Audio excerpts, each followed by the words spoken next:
marriage gets better and better the more we help other people in their marriages. So that's what we're trying to do. Just share the good word that marriage isn't something that needs to suck, needs to be hard, needs to pull you down. Like, it can be fun and adventurous and exciting and so cool. And by the way, it is part of the restoration of these last days. And in my darkest times, you got me feeling like life is good, yeah. Life is good, yeah. Yeah, in my dark. Well, everybody, welcome to episode 2. Babe, how you feeling? Oh, I'm tired today, guys. We've been up since early. I don't know. Since before 5 a.m. Yeah. The house is now dark. Half the children are asleep. The other half are watching a movie so they can let us record. What have we not done today? Nothing. That's what it feels like. Yeah. So. Yeah. But we're here, and we're here, and we're just trying to be real, right? Like, this is real life. We're just showing up as it is, and we're only 2 episodes in, so go team, go. Yeah, we're recording on a Tuesday night, and just like we said we were going to, so we're sticking to our goals. Okay, we never said Tuesday night, but no, we can't lie. What do you mean? We said we were going to record Tuesday night, and here it is, Tuesday night. We're recording. We said Tuesday, but this girl was supposed to record with me earlier today, and she got busy recording yoga stuff for way too long. So that's why she's making it up to me right now. Not a lie. Not a lie. And maybe we don't even need to include any of that, We should. But this girl is a yoga instructor. Shoot. She's good. Maybe you'll catch me on an app soon. Who knows? Yeah, we'll let you know. We'll keep you posted. But that doesn't matter. Yeah. Welcome to episode 2, guys. We're glad to have you here. All 2 of you are back. Good job. And episode 2 means this is legit, right? Yeah. Okay. Yeah, we're doing it. We're really doing it. Okay, we're going to throw ourselves a party. And then when we actually have a guest on, we'll throw ourselves another party. I like it. Okay, we're rambling. So what are we talking about today? Okay, today we want to talk about, like, really what it means to us to have an epic marriage. Like, I realize when we say that name, like, totally epic probably comes to mind. But that's actually not what we mean, right? Like, that's what it sounds like. Epic. Right, but tell him your backflip was epic, or I don't know. What do you label as epic? Anything cool. And by the way, I was always the kid that, like, when epic became a popular word, I was like, I hate that word. Like, I'm not gonna... It replaced rad. Yeah. Or did rad replace epic? Rad and epic were... We don't know, but you guys, I don't know. But it replaced sick. I don't know about you, but... It replaced gnarly. I hit a whole new level of old the other day. When our oldest... You said... What word did you say? And our oldest was like, please don't say that word. I asked him if something was bomb. Oh. And he was like, stop, Dad. Oh, that day has come all too fast. Way too fast. Wow. Okay, squirrel. Epic. Because there's a whole lot of layers to epic. There is. So, grace them with the classical meaning of the word epic. Okay, we're going to walk you through a couple definitions of epic right here, so you can see where we're coming from. True. Number 1. Classical meaning of epic. What is it? It means a long narrative poem celebrating heroic deeds and events significant to a culture or nation. Okay, that's 1. Number 2. Long narrative poem. Yes. Celebrating heroic deeds. Yeah. That sounds... cool, right? Epic. Like, yeah, if you've ever read, like, the Odyssey or yeah. any of those books, like, that's an epic. Okay. Okay, number 2. Extended meaning. Over time, the word epic has come to describe anything grand, majestic, monumental, not just poems. Like, okay, yeah, the classical meaning is pretty poetic. Extended meaning, not just poems. So what does it imply? Sweeping scale, lasting impact, and deep significance. Okay. So far we have heroic deed, significant. Don't mind us. We're just reading some notes that we printed off on the back of a coloring sheet, okay? Because our kids print off way too many pieces of paper to color on it. And they don't color on them, and we're like, well, why would we waste this piece of paper? So put it back in the printer and let's print some notes on it.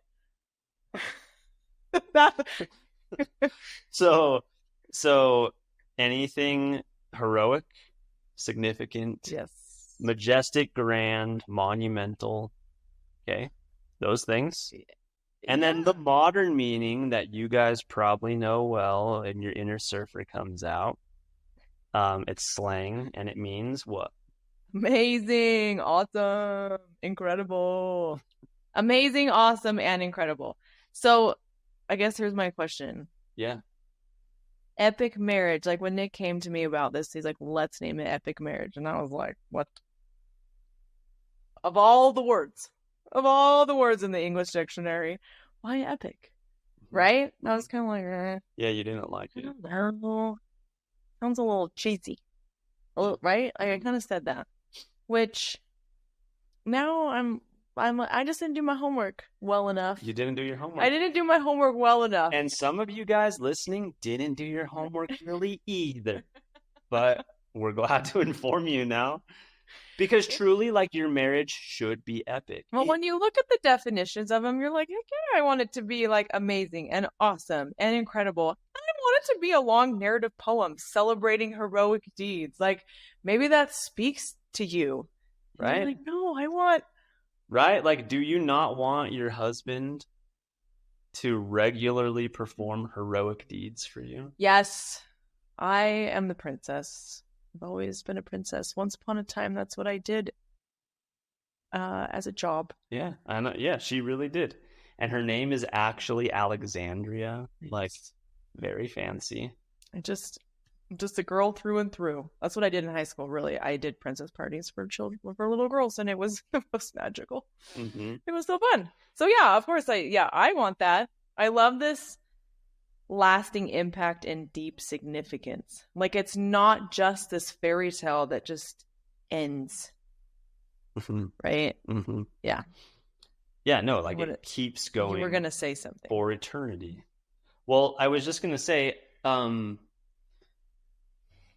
the reason epic marriage came to mind to me as well is, like, I study a ton about marriage, and like, it's just the coolest thing. And in thinking about, like, the creation of the earth and Adam and Eve down till this time, like, marriage was the tool, the covenant relationship created for Adam and Eve to, like, get them and their family back into the presence of God. Yeah. So, like, marriage was created actually to be this really epic thing.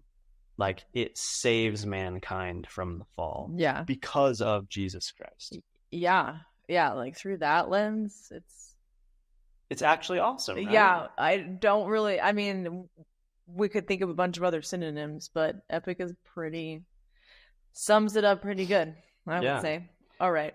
So we talked the last episode, like, we're members of the Church of Jesus Christ of Latter-day Saints, and our job, what we have decided we want to do, is defend marriage. We want your marriage to be epic.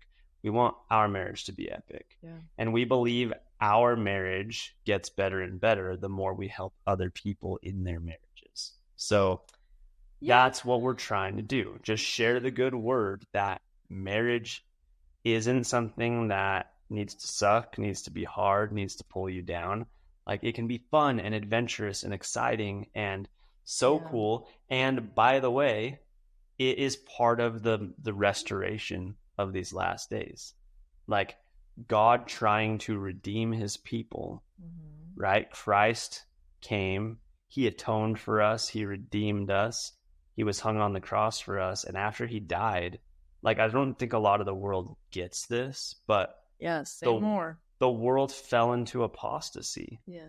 Like, many really important truths that were known by Adam and Eve, were known by the prophets prior to Jesus Christ, were lost in that apostasy. Mm-hmm. And one of those was eternal marriage, Yeah. was an epic marriage that can defeat death. Yeah. Yeah. I love that. That's cool. So for you guys watching and for us, Listening. Hopefully just listening. she's great to look at. Pretty sure I have the biggest bag in my life. But for you listening, it is through this lens of the family proclamation, the family a proclamation to the world. That's kind of like our guide stone for what is going to make a marriage epic. Yeah. Okay. And we're going to be interviewing a ton of awesome researchers and family scientists and therapists and professors and general authorities. I think that's just like the biggest thing for me or for us. I don't want you to show up and think that you're learning from us, because we're still figuring it out. Are we not? No, we're just on the journey. We're still figuring it out. Day in and day out. We have some victories. We have some failures. Like we're constantly learning, right? So you're not learning from us. We just realized and learned how valuable this information is and felt this charge that we're like, we need to bring this to people. So we're just taking a minute to just tell you who we are, why we're here, what we want to do, and we're going to let other people be the teachers, because I wouldn't really say that's my talent. Yeah, that's okay. And we'll get better at it the more we talk with these experts. And I'm so excited though, you guys, too, because I feel like even though I'm sitting in this chair right here, I feel like I'm more in the seat of anybody who's listening alongside. Like, you've sat in a lot of these people's classes. You've read a ton of research, and although like I've learned through you and with you, I was able to sit in those classes and sit through all those lectures and whatever, right? I've read a lot of books. I've listened to a lot of stuff.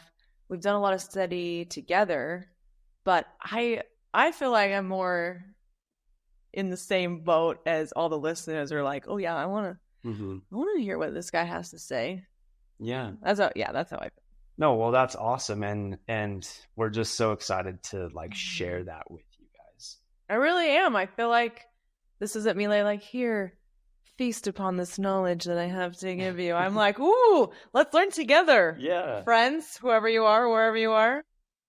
So if you guys have someone that you're like, oh, that person has an awesome marriage, or they know so much about the temple or the sealing ordinances or how to make marriage work, like they just have a beautiful life full of rich experience, share them with us. Like, we would love to reach out to them and add them to our list of people that we will be bringing to you, because at the end of the day, we want everyone to understand that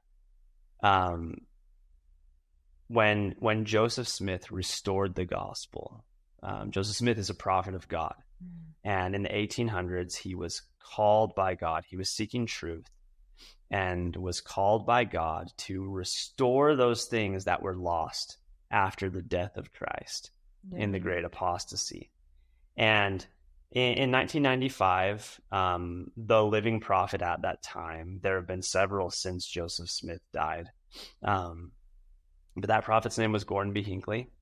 And he wrote this document, him with the help of his apostles. I don't know if you know this, but Dallin H. Oaks helped put it together. President Russell M. Nelson helped put it together. All right. Okay, all of you that are still living. Really epic. Who has people. connections? We need to interview them about this document. Serious, because continue. This document has just been such a guiding light in my life, And It's true. Now in his office, it is blown up. I don't know how big is this frame. no, it's, I don't know, like 40 by 60 40 or something. something big frame. Proclamation to the world. The family. The family. Yeah. Hanging on his wall. Yeah. Well, I love it. And I remember when I first heard it, like it came out in 1995. I was a kid then. And I remember being like, this is just explaining a family. Like no, I mean, it was cool. I didn't think it was that cool. But okay. Well, as an adult, it didn't hit you like it does as a husband and a father. Right. As a kid, you're like, 2 thumbs up. What are we going to eat? Yeah, I want nuggets. So listen to some of these lost truths that have been restored to us through this, okay? Okay. Like these are things that most of the world doesn't know. And it's why we're so confused these days. Like it's why families are falling apart. And side note, the divorce rate among people who have not been sealed in the temple, like just average Joes, the divorce rate in America is like 63%. For people aged 20 to 40, you're in my age bracket. Yeah. That's 63%.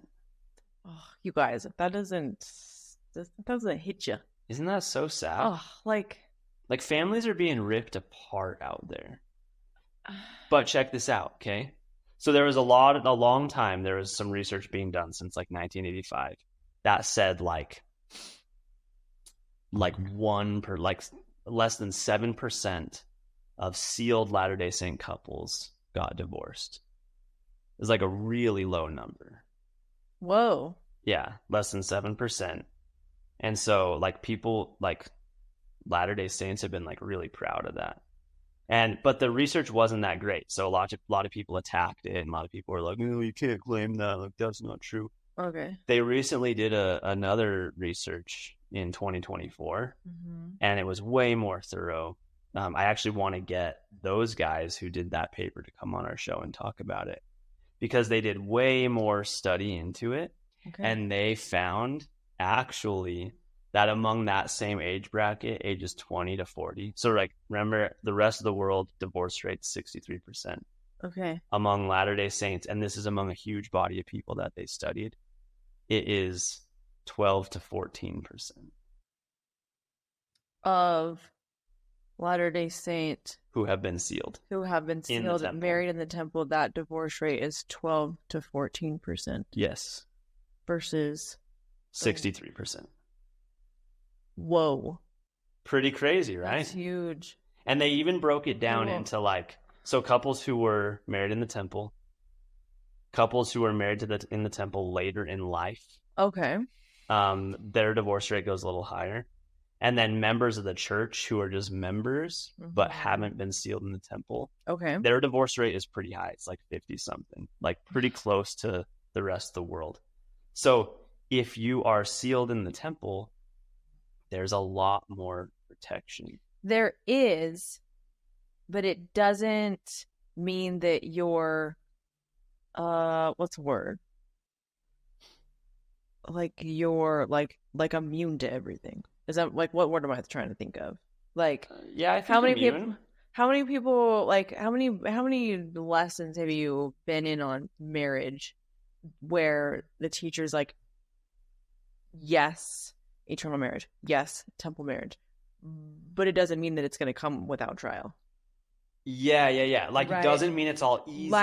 That's so important to remember, because I feel, or just to state, because how many young kids, how many people do you know that are married, preparing to get married? Like, they're like, yeah, that's what I want. They're working towards it. They're doing awesome.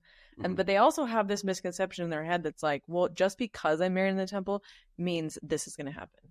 Or that like, it's going to be sunshine and rainbows all the time. Or it's never going to get hard. Or it's like, we're never going to have an argument. Like, that's a misconception, right? Like that percentage above 14, do the math, you listening, whatever that, like the positive percentage of what lasts, like there is a lot that goes into that.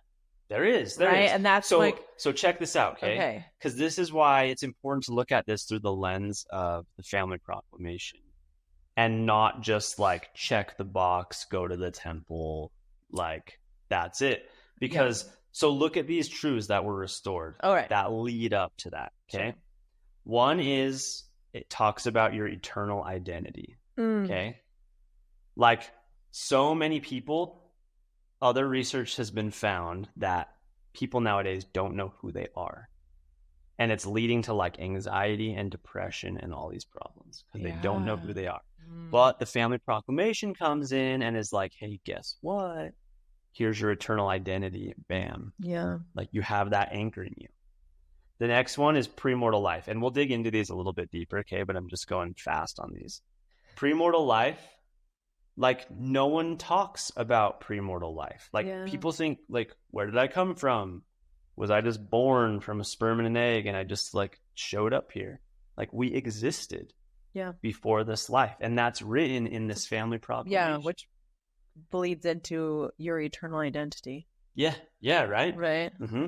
Can't have one without the other. And there's a plan of salvation created by Jesus Christ to send us to this earth to gain experience and have us come back home to him. Mm-hmm. Like we know about that plan. Yeah. And that's super helpful. So those are the main three things that are like restored in the Family Proclamation that are massive. Like the rest of the world doesn't know about this. Yeah. And my heart hurts for all the people that like don't get to know that stuff. Yeah. It's part of why I went on a mission and served in Taiwan among Mandarin speaking folk. They didn't know anything about Jesus Christ. I've never heard Mandarin speaking folk in the same sentence. You heard it today. I did. So okay, if you're a Mandarin speaking folk, man, you please reach out. Please reach out. Please. Okay.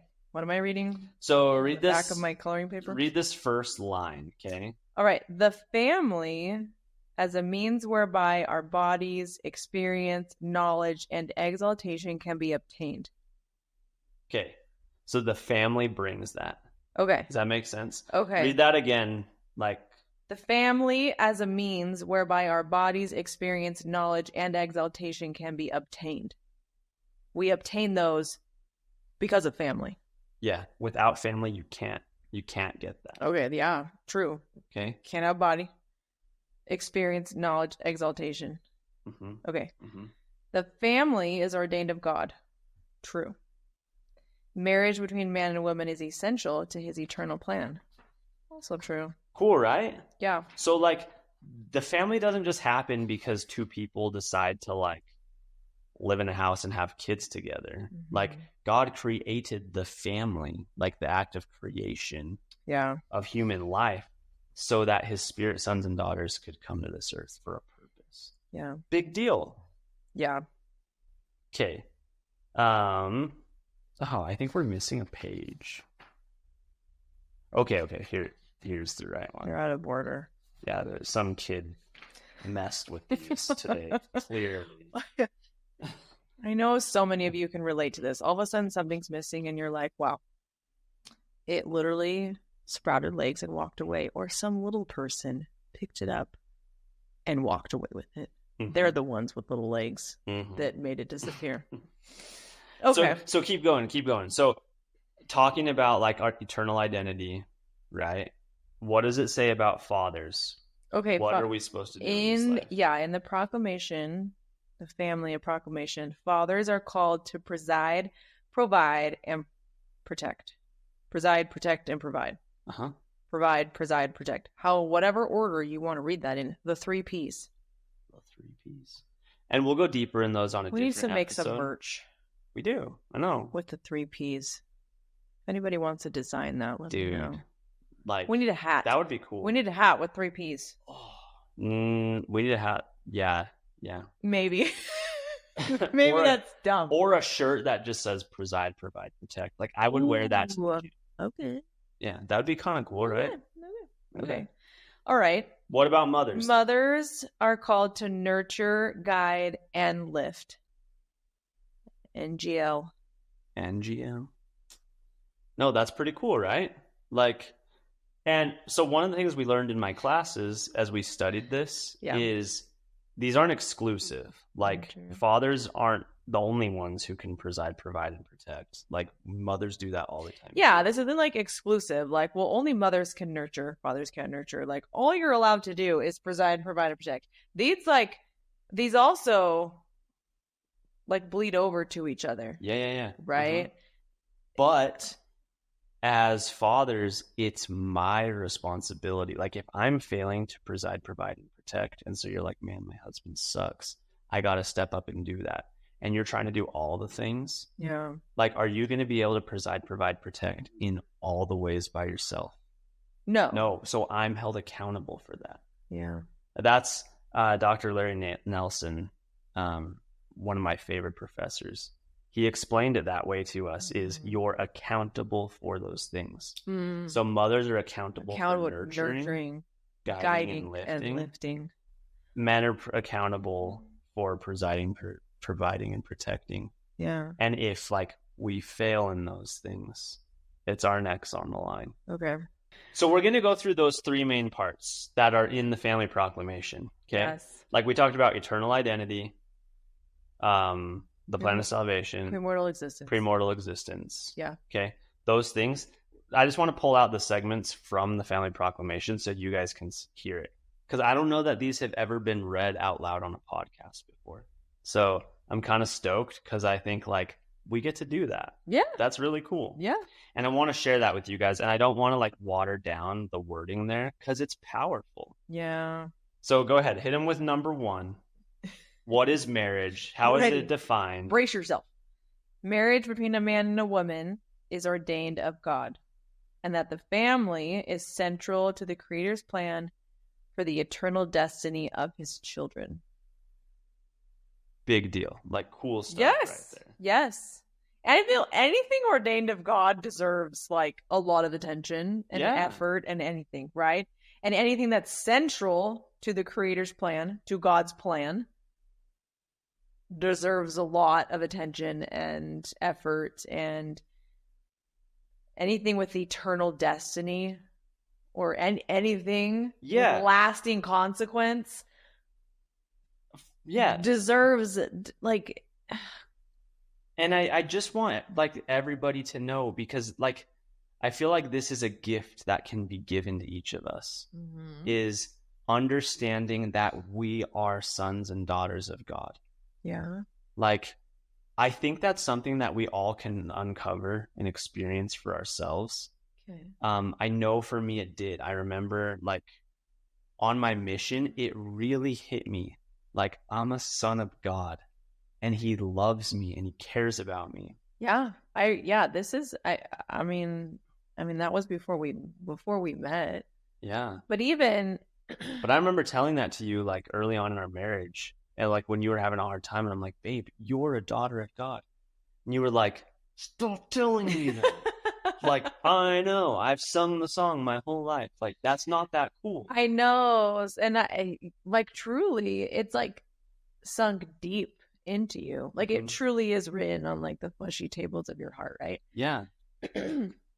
For me, it is. I'm not saying that it's not, that I don't believe it, because it is. And I do know that I am an eternal being, that I lived before this life, that I'm a daughter of heavenly parents. But I also have been stuck in that like rut and that spiral of like, yes, I know I am a daughter of God. Yes, I know I'm a child of God. So is everybody else. Like, that doesn't make me feel better. But I think that's just a tactic of the adversary to like, especially,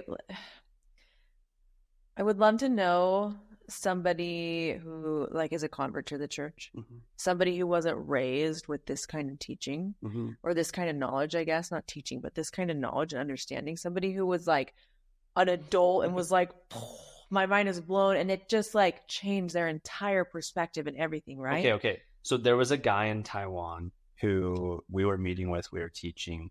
He grew up Buddhist, and he knew nothing about Jesus Christ. Okay. So we're teaching him, and we tell him, like, you are a son of God, the Most High. Nishishanda Artsa is what we said. He was like, what? He like slammed his hands down on the table and his eyes got really wide. He was like, what did you just say? And I told him it again. He's like, oh, that means I'm a prince. And he like stood up and he like beat his chest. He like felt it in the moment. Like he was so excited by it. He was like, if I'm a prince, that means one day I can be a king. Whoa. And we were like, yes, you can. I can't even remember his name.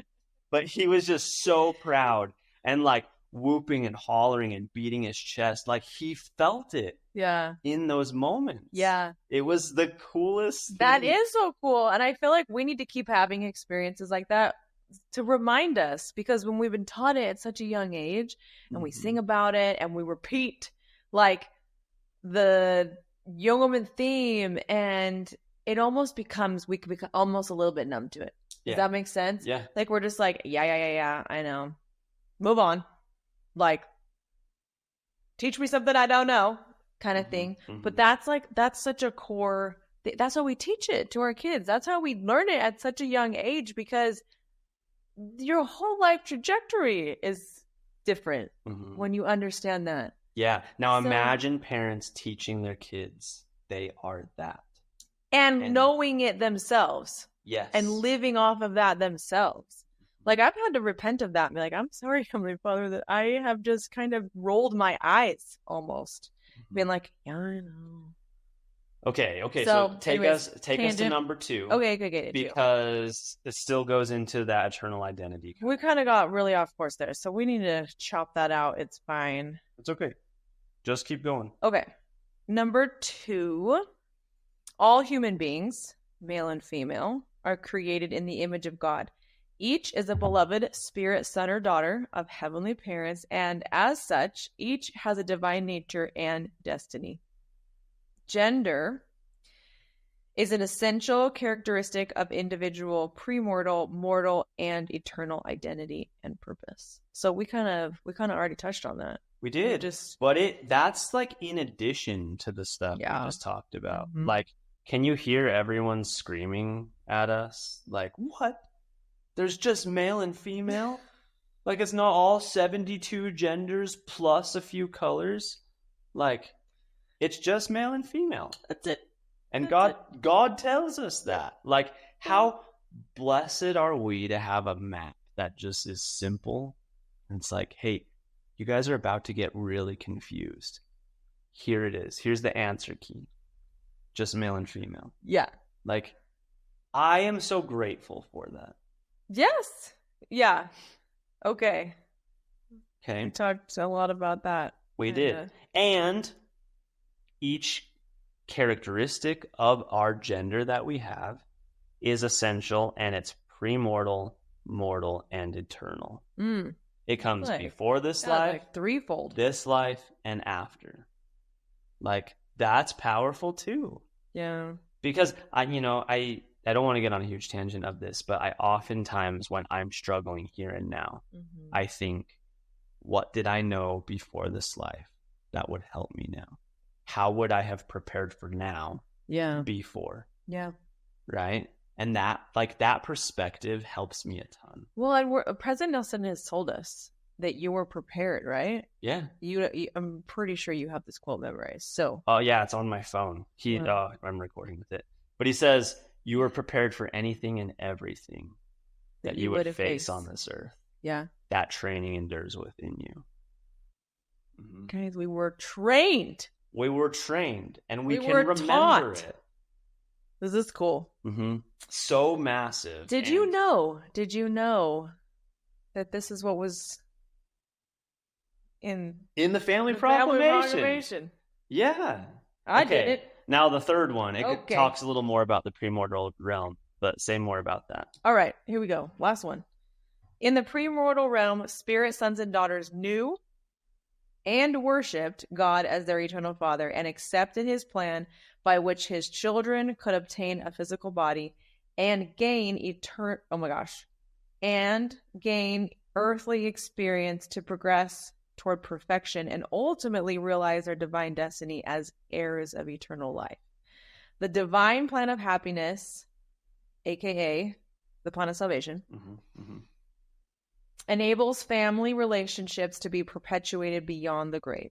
Sacred ordinances and covenants available in holy temples make it possible for individuals to return to the presence of God and for families to be united eternally.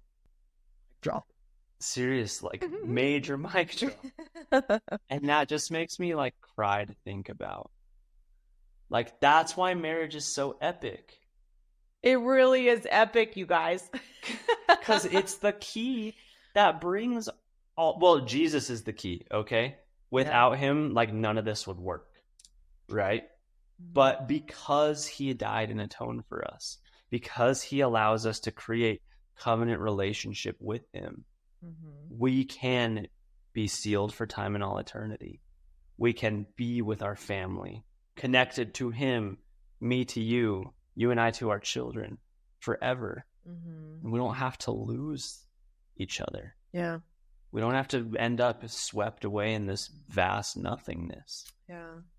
Like, there's more. Yes. And how sad is it for the people who are like blinded by that?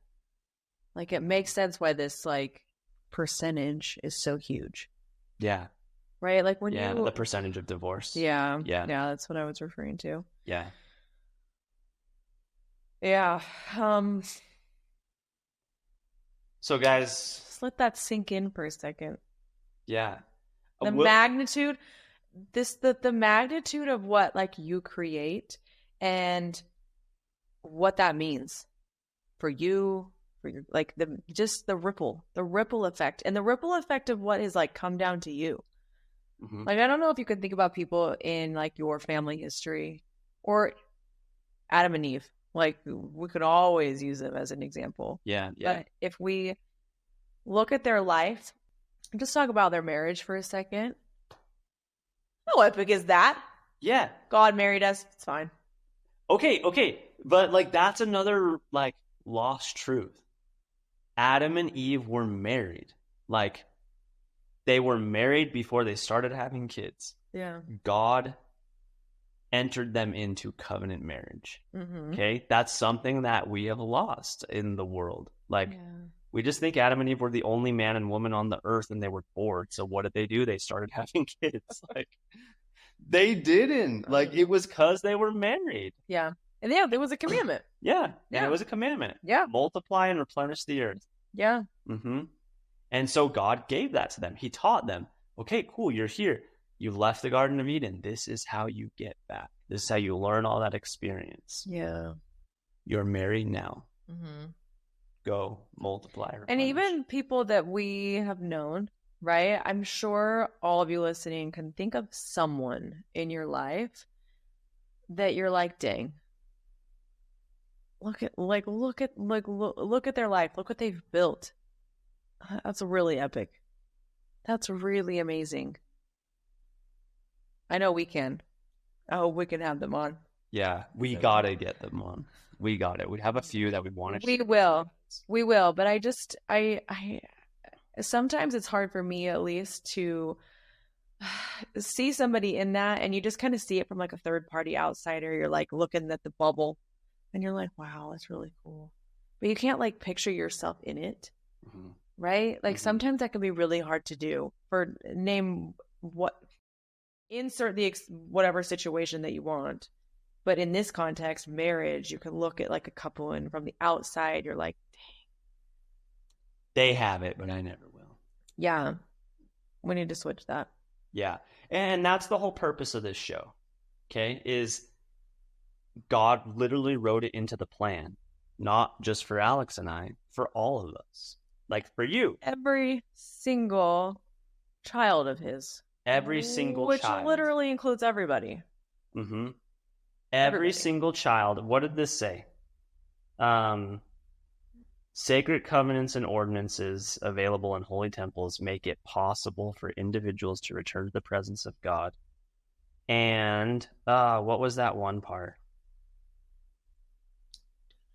Ultimately realize their divine destiny as heirs of eternal life.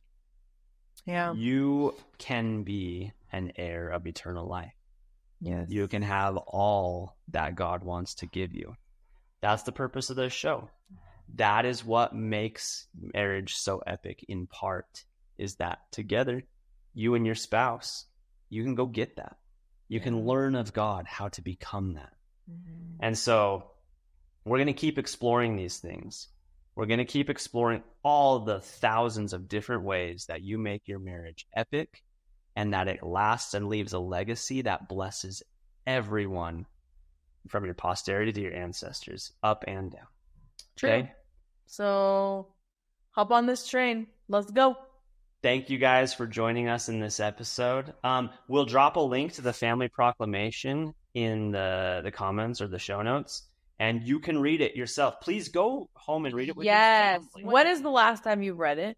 Probably a long time ago. Mm-hmm. Probably need a refresher.